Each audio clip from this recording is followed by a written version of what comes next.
Vacation kami sa malayong province ng husband ko sa norte. Bawat uwi niya mula barko, ganun ang ginagawa namin. 9 years na kaming kasal.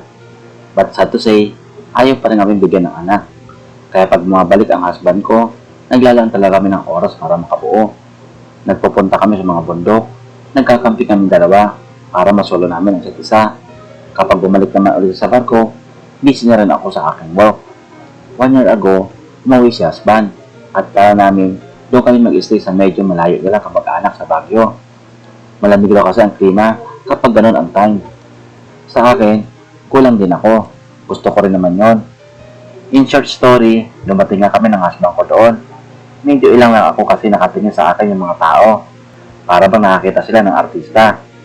Hindi naman sa pagmamayabang, may pagmamalaki rin naman ako. Maraming mga tao kasi doon. Dahil sakto, testa raw noon. Maraming buwabati sa akin at nag-aalok din siya sa husband ko. Hindi ko nga lang halos matanda ng mga mukha. Binigyan kami ng tutulan ng kamag-anak nila na parang isang kubo na maliit na may papag sa gitna. Okay lang naman yun sa amin. Wala kaming arte kung saan matutulog. Natutulog nga kami sa lupa sa bundok. Ang mister ko naman ay abala agad doon sa mga pinsan niya lalaki sa inuman. Hindi talaga siya tinigilan. Kaya ayun, nagyabang din. Bunot si Fernando ko. Bunot ng pera, pabili ng alak. Hindi naman ako naiinip kahit nawala sa tabi ko si husband.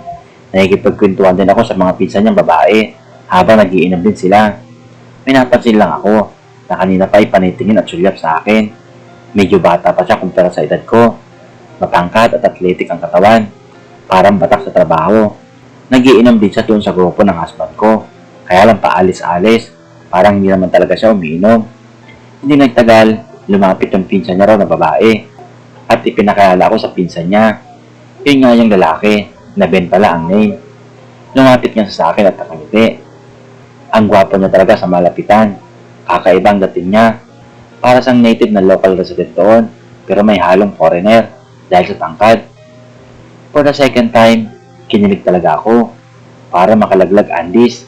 Para nakakawit talaga ang datingan niya. Umalis din agad si Ben kasi tinawag siya para mag-shut daw. Pero hindi ko talaga maiwasan na hindi mapalingon sa kanya. Baka sabihin niyo ang landi ko, may asawa na kinikilig pa. Pero girls, aminin natin o hindi, may mga pagkakataon talaga na hanga ka sa isang lalaki at hindi mawala sa isip mo. Masasabi mo talaga sa iyong sarili na ang gwapo niya. Umabot ng hating gabi ang inuman nila. Nakita ko na lasing na si husband at iilan na lang sila. Tulog na rin ang mga babae nilang pinsan. Pumasok na rin ako sa kubo kung saan kami matutulog. Hinihintay ko na lang ang husband ko. Hindi naman malayo sa pwesto nila. Abutan ako pa naman at dinig ang malakas silang kwentuhan. Naglibang na ako sa aking cellphone habang naghihintay nang bigla may tumatawag sa akin na mahinang boses. Ate, sabi ng boses. Agad ko namang hinarap ang boses at inopen ko ang pinto na kawayan. Oh Ben, bakit andito ka? Yun agad ang natanong ko. Wala lang, gusto lang kitang makita.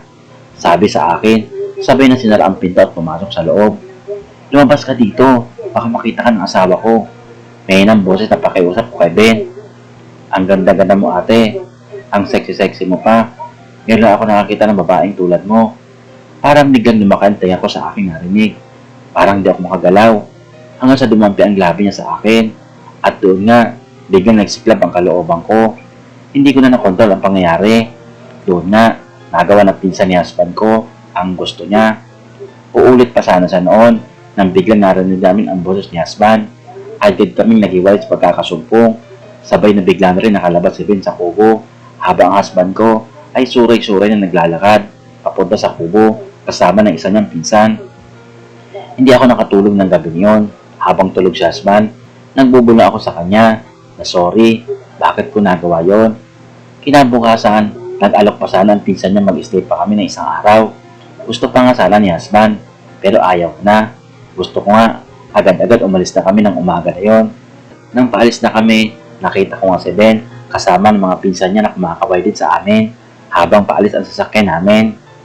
Hanggang sa bumalik na ulit si husband sa barko at balik din ako sa aking busy schedule ko sa work dito sa Makati. After 3 months, pagbalik ni husband sa barko, ang saya-saya ng ibalita ko na magkakaroon siya ng anak. Excited ito na umuwi ulit. Effective raw ang bakasyon namin sa mga pinsan niya. Pagbalik niya raw dito ulit, pupunta kami ulit doon.